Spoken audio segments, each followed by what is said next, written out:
Welcome to this Forge College Explainer.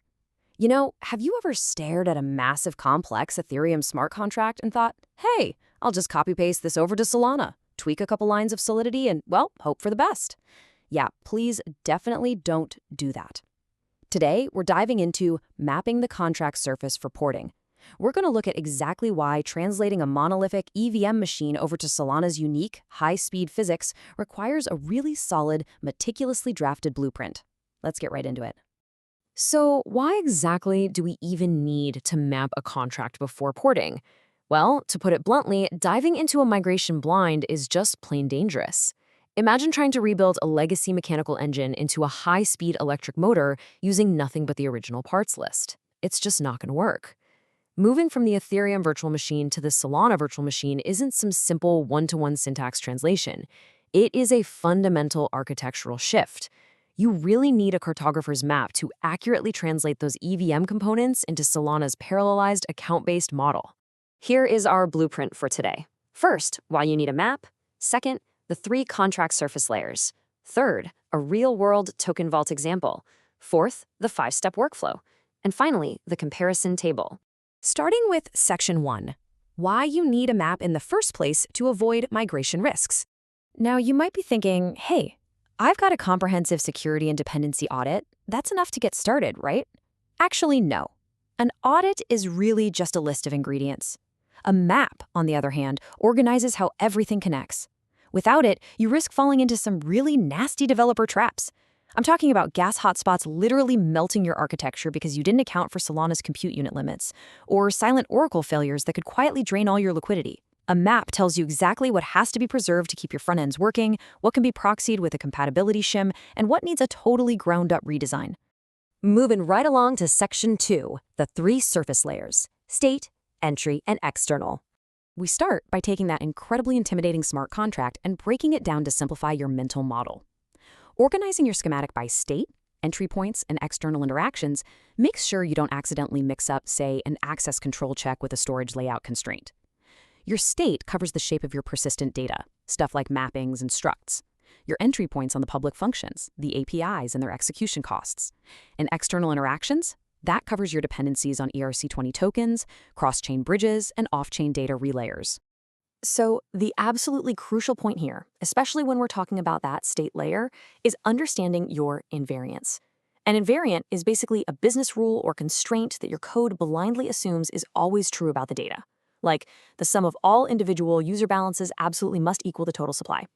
Think of invariants as these structural, load-bearing walls of your app. On Ethereum, synchronous updates make maintaining these pretty easy. But on Solana, where accounts are updated in parallel, these invariants dictate your cross-account consistency and atomicity requirements. If your map misses a single invariant, your app's core logic could completely collapse. All right, Section 3, the real-world token vault. Let's see this theory in action. To really ground this, let's reverse engineer something familiar. An EVM token vault that holds user deposits, calculates yield, and hands out rewards. On the EVM, your vault probably uses a single global mapping of addresses to 256-bit integers just to track balances. It's simple, compact, and centralized. But look at the Solana side. Solana's model demands that data lives in dedicated accounts. So that global EVM mapping has to transform into Solana's per-user program-derived accounts, or PDAs. That presents a massive design challenge.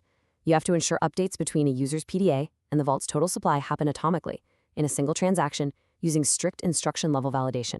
And every single piece you map out has a ripple effect. Take your public deposit and withdraw functions. Your front-end teams rely on those, so they become API endpoints you generally want to preserve or shim just to save time.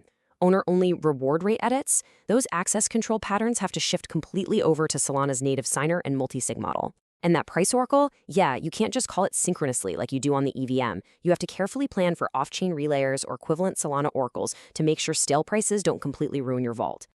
Which brings us to Section 4, the 5-step workflow for building your actual surface map. Let's hit the assembly line with a really systematic workflow. Step 1 is inventory. Extract every raw variable, storage declaration, and function signature. Step 2 is annotate. Add in your behavioral constraints, external couplings, and cost profiles. Step 3 is classify. Map those items to their Solana targets, like are you porting to a PDA, wrapping it, or redesigning it entirely. Step 4, prioritize. Rank them by risk. Safety-critical custodial balances absolutely go first, while simple view-only helpers go last. And finally, step 5, document. You pull all of this incredible analysis together into your master schematic. And finally, section 5, the comparison table, aka your ultimate migration checklist. This table right here is the culmination of your entire workflow. It turns abstract risk into concrete engineering tasks. You explicitly pair your EVM element in the first column directly with its new Solana target in the next. Then, you log the vital constraints it has to maintain, and crucially, you document the migration risks and your exact mitigation strategy. For example, if your EVM mapping becomes a Solana PDA, your documented risk is a loss of atomicity.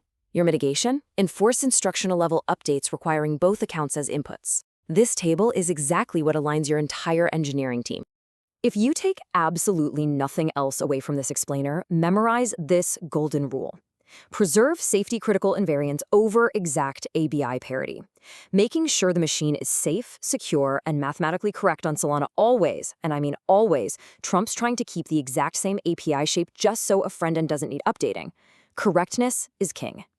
So, as we wrap up today, map your invariants relentlessly. Plan your accounts according to Solana's specific architecture, because when you build this map, you aren't just staring at raw code, you are actively drawing a secure, highly optimized blueprint. Thank you so much for joining this Forge College explainer. I really hope this helps you tackle your own EVM to SVM migrations with absolute confidence, but I'll give you with this final thought. Now that you've drawn the map, is your engineering team actually ready to survive the terrain? Head over to forge.college to continue mastering the transition to the Solana virtual machine. See you next time.